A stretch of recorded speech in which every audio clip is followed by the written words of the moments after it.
جب حضرت لقمان نے اپنے بیٹے سے کہا کہ لا تشرک باللہ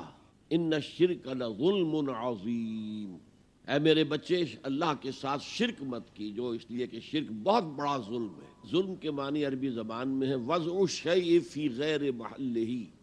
کسی چیز کو اس کے اصل مقام سے ہٹا دینا، کسی اور جگہ رکھ دینا۔ تو شرک دو صورتوں میں ہوتا ہے، یا اللہ تعالیٰ کو اس کے مقام رفیع سے گرا کر مخلوقات کی صف میں لے آیا جاتا ہے، یہ ظلم عظیم ہے، اور یا مخلوقات میں سے کسی کو اٹھا کر اللہ کے برابر بٹھا دیا جاتا ہے۔ دونوں شکلیں ظلم عظیم، بہت بڑی زیادتی، بہت بڑا ظلم۔ اس کی جو اقسام ہیں وہ ہیں اصل میں کہ جن کو سمجھنے کی ضرورت ہے۔ شرک کی اقسام ہمارے علماء نے مختلف انداز میں بیان کی ہیں۔ ایک شرک فی العقیدہ ہے، عقائد میں شرک، ایک شرک فی العمل ہے، عملی شرک، ایک شرک جلی ہے، کھلم کھلا شرک، نمایاں شرک، واضح شرک، ایک شرک خفی ہے، وہ شرک جو چھپا ہوا ہے، جس پر کسی مفتی کا فتویٰ نہیں لگ سکتا لیکن ہے شرک۔ جہاں تک اس شرک کی شناعت کا تعلق ہے، میں نے جو آیت آپ کو سنائی ہے جو 2 مرتبہ آئی ہے بعین ہی انہی الفاظ میں سورہ نساء میں، اللہ تعالیٰ نے ارشاد فرمایا ان اللہ لا یغفر ان یشرک بہ، اللہ تعالیٰ اسے تو ہرگز معاف نہیں کرے گا کہ اس کے ساتھ شرک کیا جائے، ویغفر ما دون ذلک لمن یشاء، اور بخش دے گا، معاف کر دے گا جو اس سے کمتر ہے، جس کو چاہے گا۔ یہ بھی اوپن لائسنس نہیں ہے کہ باقی جو چاہو تم کرو، پیشگی معافی کا اعلان ہے،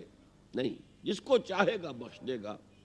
لیکن یہ کہ شرک کو وہ معاف نہیں کرے گا۔ ایک بات میں اور چاہتا ہوں کہ پہلے سمجھ لیں، ہمارا دین دین توحید ہے، اور توحید کی ضد ہے، اینٹونیم ہے، اپوزٹ ہے شرک۔ یہ شرک ہر دور میں نیا بھیس اور نیا لبادہ اوڑھ کر آتا ہے، اور اس کے لیے بڑی حقیقت بین نگاہ کی ضرورت ہے جو ظاہری پردوں کو چیر کر حقیقت تک پہنچ سکے۔ ورنہ اکثر کیا ہوتا ہے کہ ہمارے اسلاف نے، بزرگوں نے اپنے دور کے شرک کو سمجھ کر، پہچان کر اس کے خلاف جو فتوے دیے، جو مذمت کی، بعد میں آنے والے ان سے تو اجتناب کرتے ہیں، لیکن جو خود ان کے دور کا شرک ہوتا ہے اس کی پہچان ہی انہیں نہیں ہوتی، لہذا اپنے کہیں انتہائی موحد سمجھنے کے باوجود وہ شرک میں مبتلا ہوتے ہیں، اس لیے کہ انہیں اس شرک کا احساس ہی نہیں، ادراک ہی نہیں، شعور ہی حاصل نہیں۔ چنانچہ اس کے لیے وہ نظر چاہیے جس کو شاعر نے کہا ہے بہر رنگے کے خواہی جامہ بھی پوش من انداز قدت رامی شناسم، تم جس رنگ کا، جس وضاقت کا لباس چاہو پہن لو، میں تمہیں تمہارے قد سے پہچان دوں گا۔ تو قد سے پہچان لینا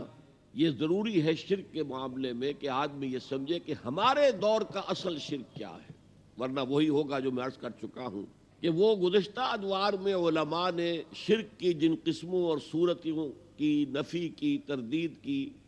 ان سے تو بچ رہے ہیں، لیکن اپنے دور کے شرک میں کھلم کھلا ملوث ہے۔